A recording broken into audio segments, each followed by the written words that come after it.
This is an awesome series. Awesome series because it's really helping us to understand the genetic code of the church, the way that God has created the church. When you looked at that Ephesians verses 1 to 6, Paul's talking about the unity of the faith. He's kind of vision casting. We've got to have this unity. And then after that, it talks about the diversity that's going on that needs to be in there. And then it talks about the reason for it is in 12 to 16, it's because there's maturity. The church has got to come to maturity in Christ, to the fullness of it. And in the middle there is a very small section of verses, which is kind of like a little sidebar, but it's where Jesus helps us understand how it's going to happen, because it's happening supernaturally. When he descended down to this world, he left heaven, came down to us, he set in place the redemptive order. He changed the order of the way that God was going to deal with humanity at that point in time. Then when he had fulfilled that, he'd gone to the cross, he'd shed his blood for your sins, for my sins. He took the punishment that we deserved. He went to hell, took the keys of hell and death. Then he rose. Then he spent some time with his disciples for a season, about 6 weeks, and then he ascended back into heaven. When he ascended, it says he gave gifts to people. The redemptive order has changed everything. Prior to this, God dealt with people from a set of laws that were external and tried to control them under the old covenant, and guess what? It didn't work. Now, the actual genetic code is within us, which is why you don't really have to tell anybody right from wrong. They already know it. It's in there. It's part of the genetic code. But also in there is this fivefold genetic code, which is sitting dormant there for most of us until we give our lives to Christ. And then it really gets activated. And then it gets excited because it says that you become the gift to the church or the equipment. The equipment. Someone came up to me at the end of it and said, "So we're equipment." And I said, "Yes." He said, "I always thought you were a bit of a tool." Who would say that to their pastor? Well, I won't reveal that because I'm gracious and I cover sins. That's my role. But yes, the equipment. You're the equipment to be used. And this series is exciting because we're going from what God first started at the beginning of the year to say, what's an all-in heart look like? To say, now you've got an all-in heart. Now that's there. How do we turn it into an all-in lifestyle of mission and discipleship? How do we become consistent at this? So we've been created for a purpose, and everyone plays. Everybody's in the game. No few players down on the field and, all in the stands. No. We're all in the game as we're learning what does this apest mean to us, because doesn't mean you are a pest, but it means that you have a genetic coding within you, a combination of those five. That's how you're wired to be a blessing to the church, to bring the church to maturity in unity and diversity, but also to represent Jesus and the church to the community, a correct representation of Jesus.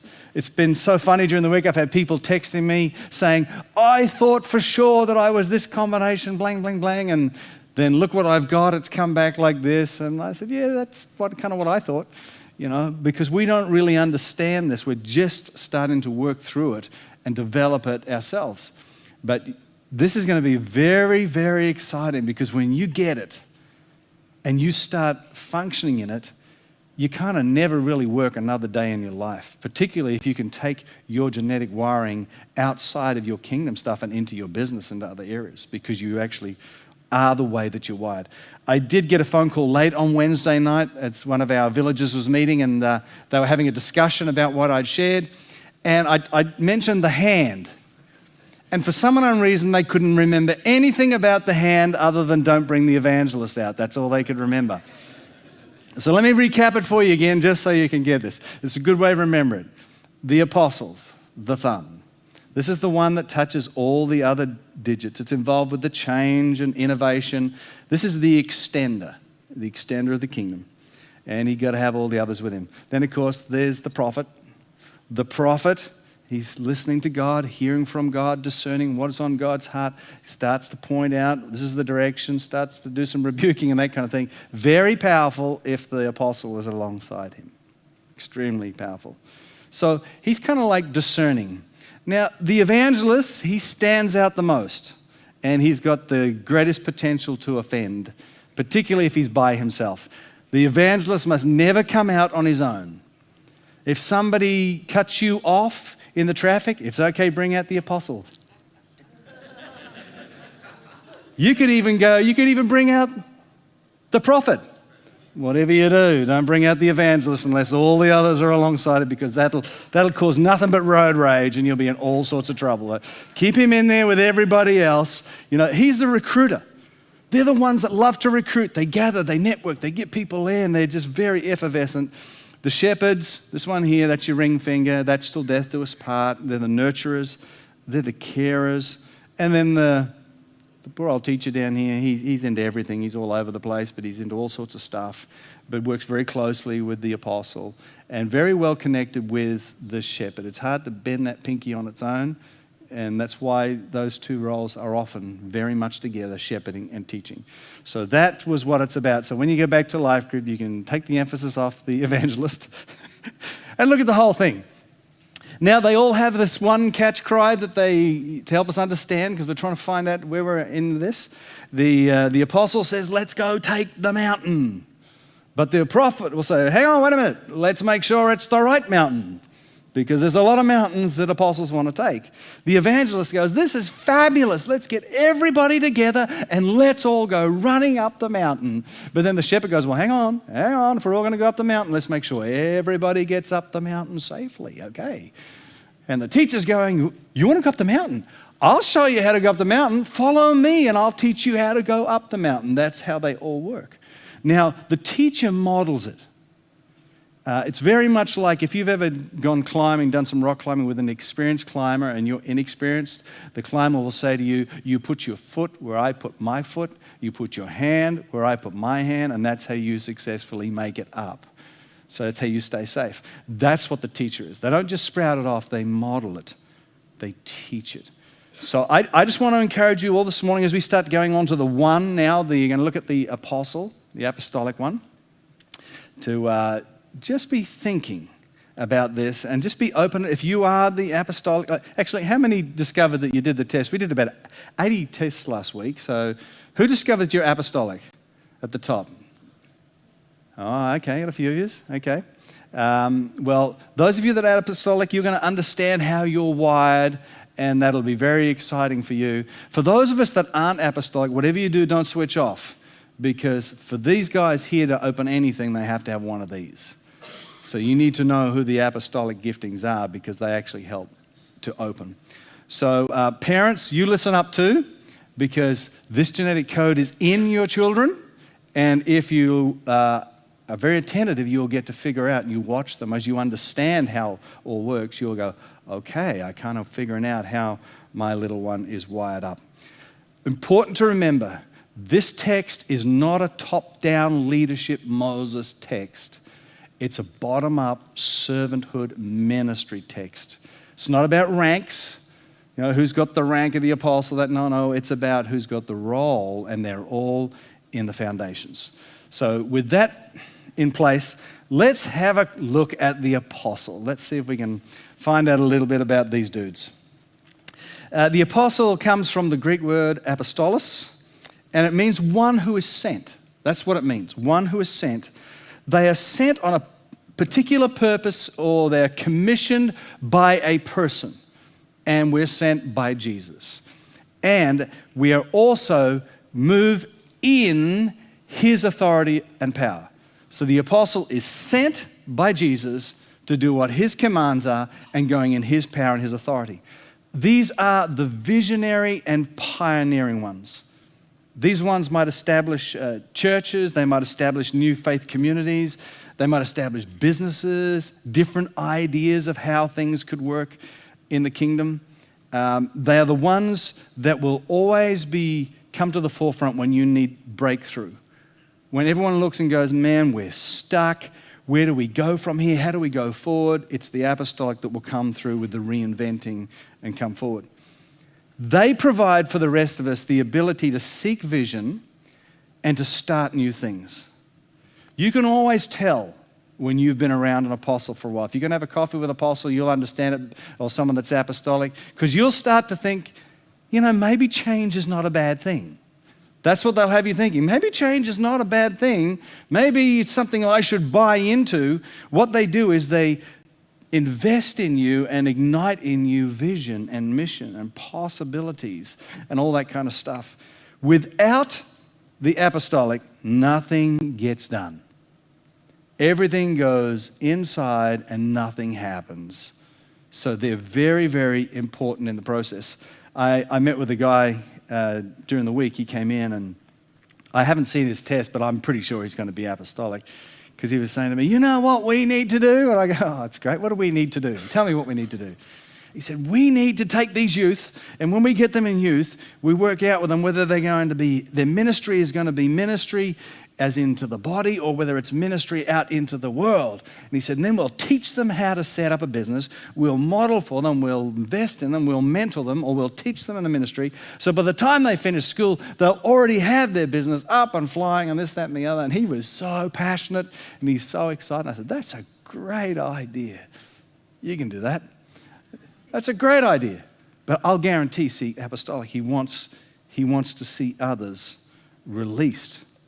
Now, another way to say the things about the apostle is these are the extenders of Christianity. They're extenders of church planters, renewing structures. These guys or girls have lots and lots of ideas. I'm talking lots. And you go out and you have a coffee with one of these guys, in the course of an hour, they'll give you 10 fabulous ministry opportunities. And particularly if you're a shepherd, you are going to be exhausted, because you're going to go, I don't even know how to get one of those things started, and you've got 10. But that's what they do. They're always out there. They're always doing that. They're the maintainers of integrity, and they guard the DNA of whatever it is they're over. So they'll be guardians of the vision, the mission, the values, guardians of the discipleship process. They are the guardians in there. Now, the apostles also pretty well can do all the other roles. They can pretty well function in them all. So the reason for that is because it's their role primarily is to see to it that all the others actually get released. So they actually can function pretty good to some degree in all of them. And they have a real passion to release. They have a passion just to release people up into what God has actually wired them up and gifted them to do. So that's why his church is our church. And in our church, everybody gives, everybody shares, everybody cares, everybody teaches, everybody disciples, everybody does mission. See? Everybody plays. Everyone plays. And this is what this series is all about. If you can tell when you're around someone that's apostolic, because at the end of this thing, they'll have spoken to you and you'll be thinking things like this, man, I can do this. An hour ago, you didn't think you can do this, but now I can do this. They'll give you fresh vision and ideas.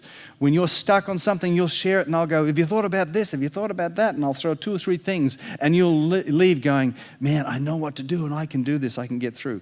They are inspiring people, and they call us and they keep extending us. They are a gift to the body. Now, we don't have usually a lot of them in one body contained in a church, because you can imagine if you were all apostolics, we'd get nothing done. We get nothing done. We just sit around and have coffee. That's a great idea. You just keep doing all this kind of stuff. So there's only usually a few of those normally within a community. Now, Jesus is the apostle. Let's not forget that. He is the apostle. He is the marker of this. John 3:16 says that, 3:17 rather, God sent his son into the world not to judge the world, but to save the world through him. And Hebrews 3 verse 1 says, fix your thoughts on Jesus, whom we acknowledge as our apostle and high priest. So Jesus is the apostle. As he ascended, he gave the apostolic function to people that should be released in the redemption process to the church as a gift, as the equipment that actually matures the church to the vision. Now, Acts 16, verse 9 and 10 is really a biblical example of it with Paul. This is kind of how an apostle or someone apostolic will function. It says, that night Paul had a vision. A man from Macedonia in northern Greece was standing there pleading with him to come over to Macedonia and help us. So we decided to leave Macedonia at once, having concluded that God was calling us to preach the good news there. Classic apostle. They hear something, they catch a revelation of something, they share it, and let's go. We're off. Let's take that mountain. And that's how Paul worked. Jesus turned Paul's life upside down. He went out planting churches here, there, and everywhere. But then he also developed a structure to look after the churches when he wasn't there. He started writing letters and sending letters to them to instruct them, to help them, to mature them while he couldn't be there. That's the classic apostle, the mature apostolic person takes the new ground, sets it up, gets it in place, but then places something in place, a strategy, so that it continue to grow and continue to stay healthy. In the 18th century, there were two guys, very prominent. John Wesley was one, and the other one was a guy called George Whitefield. Both of these were very charismatic personalities. Now, and John Wesley grew large crowds. Many people came to Christ. But as well as drawing the crowds, he had a very simple, clear, succinct process or a method that he used to make sure that people stayed on the journey of being conformed to the image of Christ. And it involved training, it involved groups, and it involved connection kind of stuff. And later that turned into the Methodists. He was a classic apostle.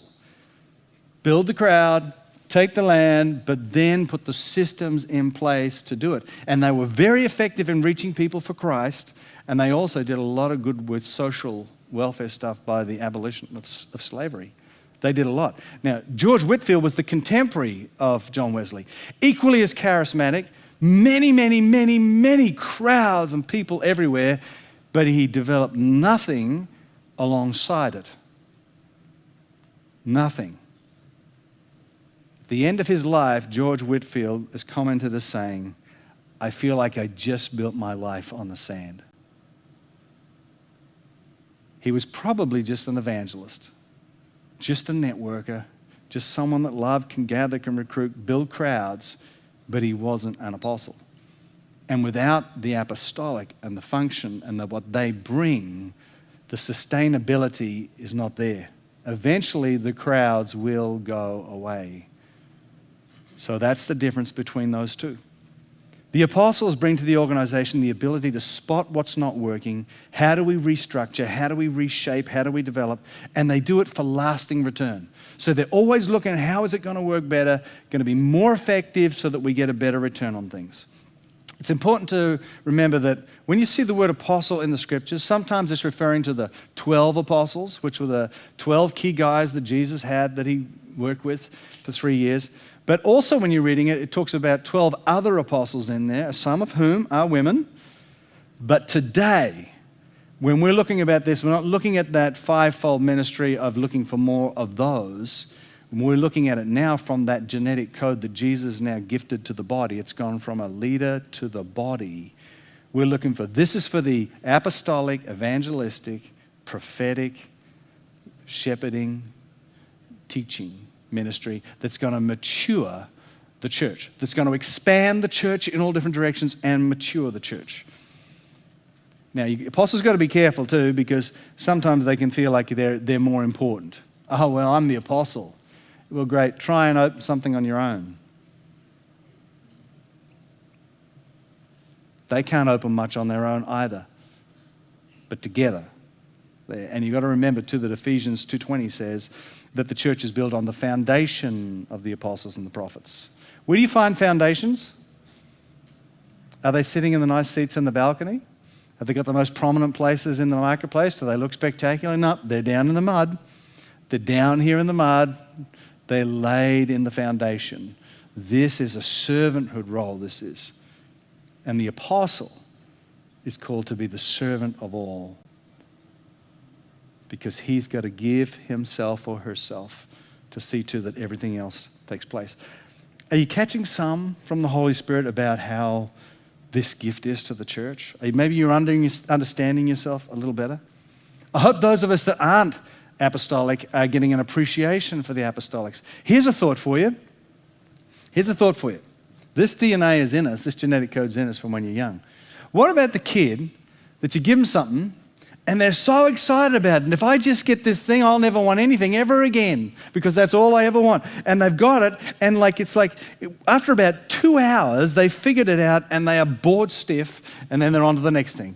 Oh, if I just get this thing, one more thing, that's all I'll ever want, Mum, that's all I need, and just give me that and everything will be fine. Then he gets that and he works it all out, and after about 2 hours, he's got it all figured out, he's on to the next thing.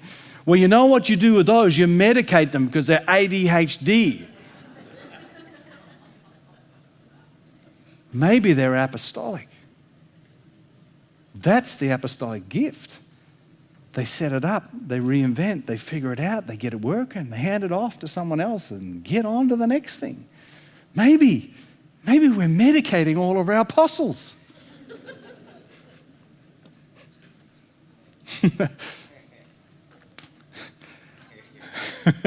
Sorry. Mark 3:14 says this. Jesus appointed the 12 and he called them apostles. They were to accompany him. He would send them out to preach and give them authority to cast out demons. There's 3 things in this that you need to know if you have this apostolic function. First thing is you have to be with Jesus. You have to be with Jesus on a regular basis, because it's out of being in the intimate relationship with Jesus, which can only be found through his word and through his spirit. And I don't know how you do that, but you might try devotions. You had to know I was going to work it in some way, didn't you? He's going to get it in some way. So you must be with Jesus, because then they find out what it is, the revelation that Jesus wants to do, and then they're sent out. Now, the sent part says that you go out and you preach and you move. What that preach means is you go out and you declare what is not yet. So you're taking the revelation that you got and you go out and you declare it and you vision cast for it and you share it with all the others. This is where Jesus is taking us, team. This is where we're going to go. This is how it's going to be. Great. But then the third thing is, so you got to be with Jesus. You realize you're sent to release. You need to understand you are going to be engaged in spiritual warfare.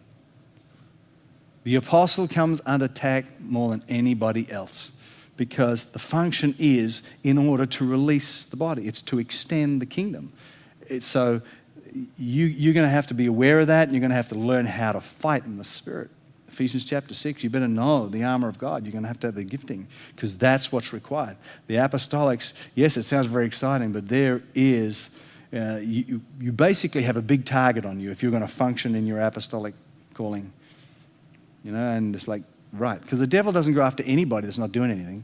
If we decided we're not going to do any more mission, we're not going to do anything, let's just all sit here and just sing along and enjoy life, the devil will leave us alone.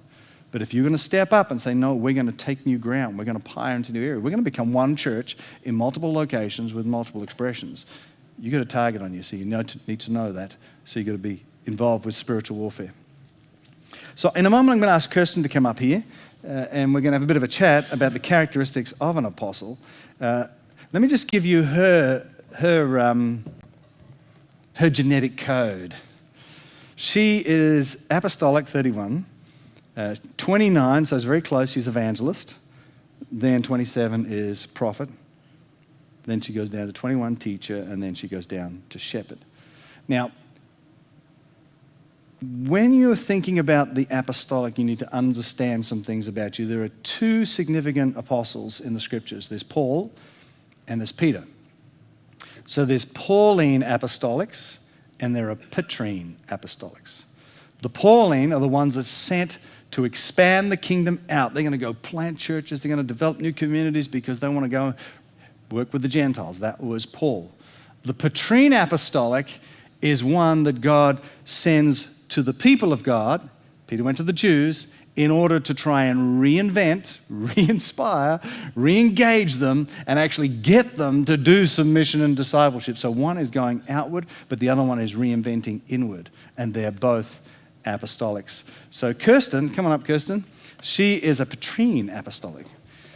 And I'll tell you what, you get a Petrine apostolic and a Pauline apostolic together, and they can go head to head at times because one's more emphasized here, the other one's going out there. They can get communication breakdown. So you're an apostolic. Oh, I forgot the microphone. Yes, you'll need a microphone. See, apostolics are interested in the vision, what's coming up, not really about the detail too much. Gee, I need a microphone there. How about that? Sorry about that. So tell us some of the characteristics. What are some of the characteristics of the apostle? Okay, so Pastor Kev's obviously mentioned a lot of characteristics as we've been going along already, but I thought I'd summarise some of them. The apostles really, they love the dreaming and the ideas, 1,000 ideas before breakfast sort of thing. So they love just dreaming and coming up with new ideas, new ways of doing things. They love to strategize. So sitting there thinking of ways that we can get, so this is more me.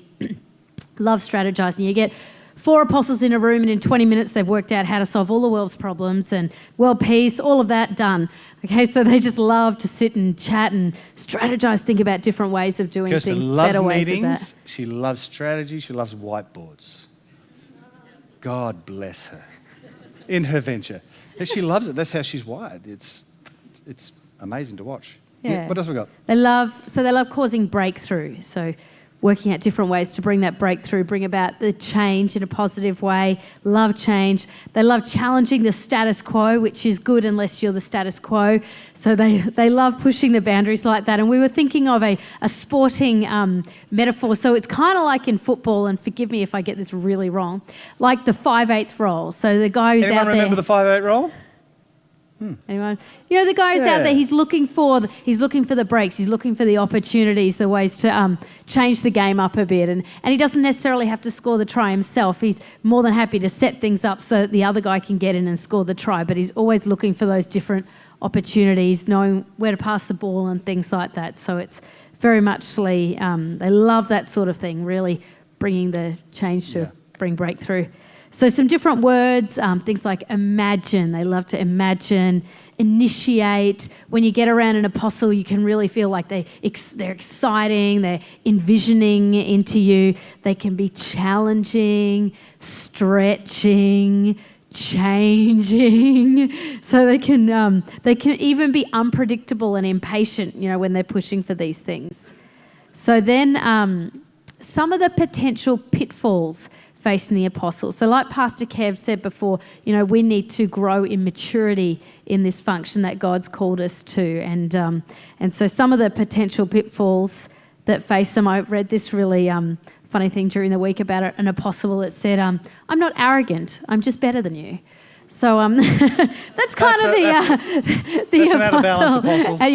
That's not a God-honouring apostle there, but they can tend to see people as a means to an end. So in their goal to get up the hill, we've got to take the hill. People can, kind of just feel a little bit used and abused by an apostle because they're focused on taking the hill, not on caring for the people. The shepherd, of course, would never do that. That's great. That's an apostle that is immature is exactly like that. People are just expendable assets to get the job done. We've got to take the hill at all costs. By the time you get up the hill, it's like, fantastic, we've got the hill. Where is everybody? Well, they're all dead. They're all dead on the hill. Oh, well, never mind. Let's find another hill. So that's one that's out and immature. So they can have a low boredom threshold. They can be terrible at completing and finishing, and this is something for parents. If you've got a child who's quite apostolic, you need to really help them with the thing of actually seeing things through and finishing things off, not just getting ideas. They can leave a trail of devastation in their wake, and they can also not appreciate those who come behind because they tend to be out there in front with the vision and the ideas. It can take a while for the other guys to understand and get on board, but they can sometimes not appreciate the ones who are left to build once they've gone, the teachers and the shepherds who are caring for and ensuring that there is an ongoing success. They can also be impulsive, ignoring due process, insensitivity, those sorts of things. So like Pastor Kev was saying, it's so important for the apostle to make sure that they're close to God and that they've got good accountability in their life. So through devotions, maybe being in a G3, partnering up with more mature apostles so that you can really grow and overcome some of those pitfalls. Yeah, if you've got an immaturity in the apostolic, just like people become expendable assets, immature apostles can also justify the means, justify the end. Could even break laws to get there because they thought, it's like I'm doing the work of the Lord. Well, no, that doesn't work at all like that, So you've got to mature and you've got to grow in this thing. So that's exciting. The apostles, the apostolics. Well, let's have a look at some people in our leadership team that are apostolic. First and foremost, who thinks I'm apostolic?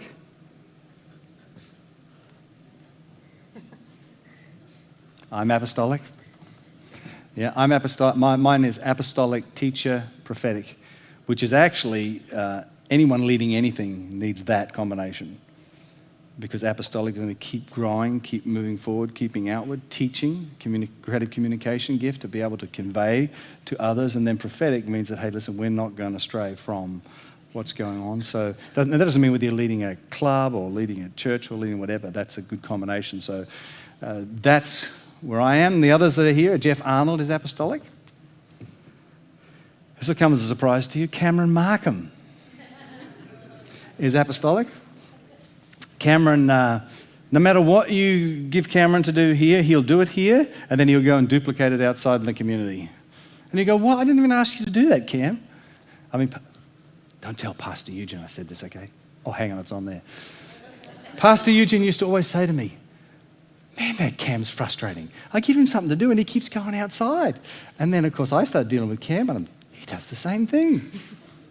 And then it was like, oh, he's apostolic. Now it makes sense. Okay, go on out there and do that thing and have fun. Just celebrate it. See, it's not about finding who you are so you can control you. It's about finding how else you can celebrate you and release you into it. So he does an awesome job out there in the school. He's doing a phenomenal thing.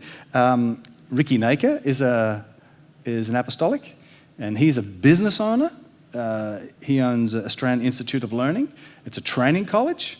So therefore, what's he doing? He's bringing people in. He's training them in business and management and all different courses. Why? To send them out to make them better, to expand their sphere of influence. So there's an apostolic function that's working in the marketplace as well. This one will surprise you. Chris Rosso. Chris Rosso is an apostolic. Those of you that were at our Easter thing a few years back where we turned the church around and projected onto that wall. Remember, it was a 1-hour service and there was no teaching, there was no anything.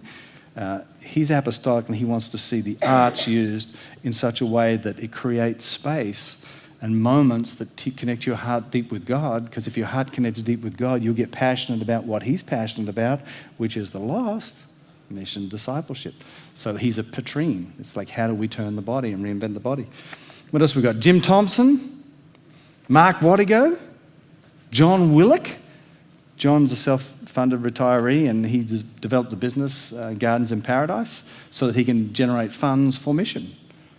So he wants to expand mission. So it's coming out in all different forms. And the other one we've got is Graham Willett. He's an apostolic too. It's only a short one, but he's an apostolic. Now, just looking at those, you'll realize they are all so different.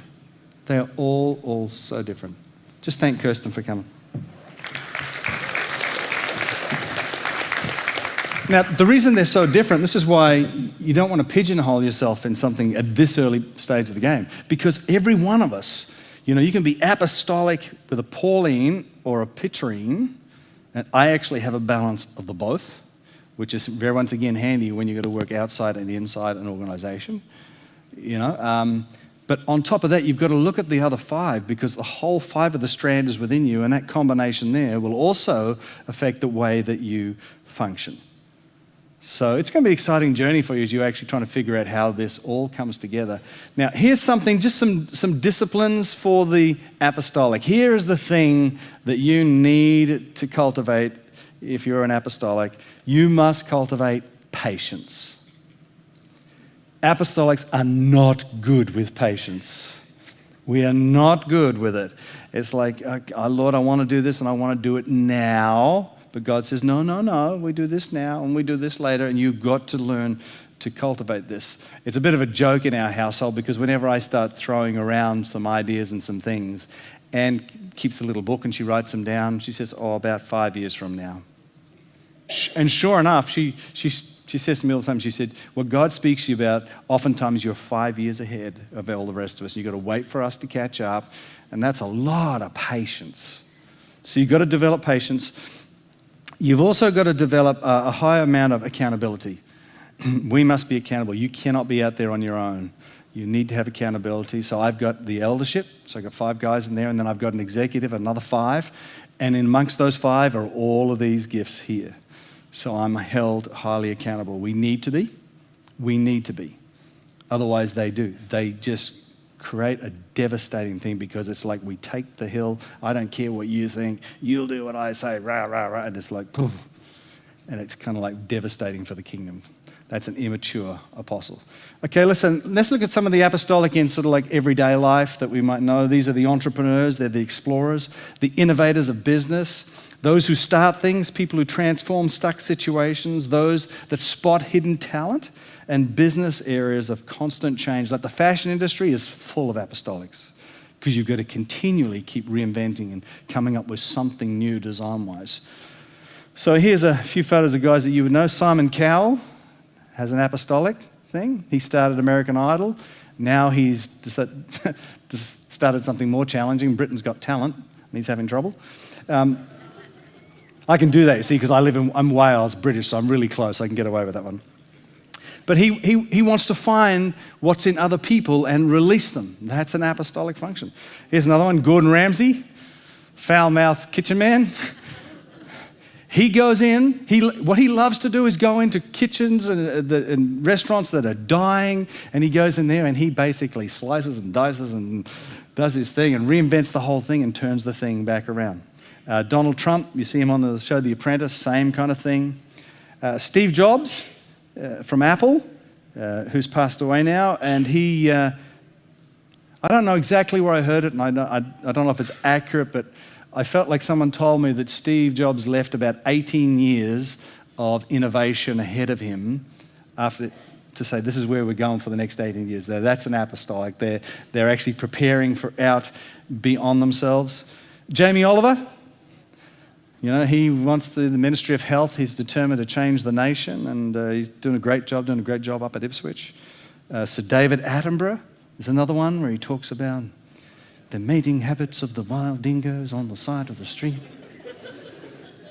65 billion years ago. Well, he's wrong already, but never mind. That's a different story. But he's that thing. He wants to get out there and keep projecting and going and exploring and that. So that kind of thing. Here's some tips for you if you have the apostolic. Find other mature apostles. Get around them. Let them input into you, as Kirsten said. Always remember this. If you're apostolic and you come up with a great idea or a great vision, if you can't communicate that in a loving way, or if you start to become ungracious, whatever that word is, if you start to lack grace and you start to bash people, you actually violate the Jesus that you're trying to serve. You cannot do that. So you've got to make sure that you stay in the right place and that you have people around you to temper you back for that. You've got to work on bringing your shepherd heart up alongside that. You've got to learn to spot these other guys beside you, because while you run out and do all this kind of stuff, you are not going to stay there and build it. So you need the shepherds and the teachers and the evangelists in there to recruit and get it all going. Otherwise, it will be like George Whitfield. It will come to nothing. You'll say, I just wasted my life. There is a bit of a temptation in the apostolics that because we face a lot of conflict and a lot of criticism, if you're going to put a vision up somewhere and you're going to say to do something, there's always going to be people that will start taking pot shots. The tendency is for the apostolics to withdraw, and I think that is terrible. is to suddenly just like withdraw, well, I won't put my ideas forth because it just upsets people. And then what happens is you've got that gift not functioning in the body, which I believe is what's happened in the body of Christ predominantly now. Your desire for change and innovation is normal. Let me say it again. Your desire for change and innovation is normal for you, not for the others. So you just got to remember that. So don't ever cap that. And then the final thing is make sure that you do everything out of your relationship with Christ. You've got to stay intimately connected with Jesus, because out of that comes the revelation. And out of that, then he shows you how to bring that revelation and release it and then bring everybody else on board so it starts to happen. I'm going to ask the team to come back and just play some music behind us for a moment, because I just want to give you a few moments, and those that are serving communion can do that as well. Because this is going to be serious. There's more teachy in here than inspirational preachy, because of the fact that there's just so much information you've had, and there's so much I'm giving you. So I want to give you some space as they just minister to us to just think about, if you're an apostolic, think about it and accept it, embrace it. Just embrace it and say, Lord, this is who I am. Okay, help me to accept this. Help me to not fight this. Don't be intimidated by it. Just say, okay, Lord, if this is who it is, this is the way I'm wired, this is my gift to the body, and allow him to let you be comfortable with that, because you might find that you didn't see that about yourself at all, but you realize that you're just terribly frustrated, and that's because you're operating in another area in life. So allow God to do that. There might be some of us that as we're having our communion, maybe you just need to repent. Maybe you need to apologize to an apostolic somewhere and say, look, I'm really sorry. Now I get it. I understand that you're the gift. I understand why you frustrate the living daylights out of me. I get it now. And I just want to say, now that I know, it's okay. I celebrate your gift. Release you. Man, when just remember, you have this combination in your family. In your family. So you understand this. When you get this and you understand, you'll understand how to work together with a spouse and work together with children. And then also, while we're holding it, the elements, let's just not forget that the only reason we have the gift is because of what Jesus did for us. Of what Jesus did for us. Through him coming, through him taking my sins, taking your sins, taking the punishment that really we deserved, he took it. Because of him doing that, and because he was perfect, he was sinless, he rose from the dead, and now he can give us the righteousness of him, his righteousness. And then when he ascends, he inserts this DNA, this genetic code into us. That is so incredible. That I still can't get over. I think what Rochelle was saying, that a God that creates the heavens and the earth would somehow even be interested in me, and would even, in a way, lower himself to say, I want to build the church, but I'm going to do it through my people, through the gifts. Because the reality is, if he wanted to build the church, instead of go, church, speak and there it is. But he wants relationship, and he wants to do it through us, and it's maturing us. So as you just hold the elements, you just spend a few moments just thinking about that, and then we'll pray and we'll have communion together.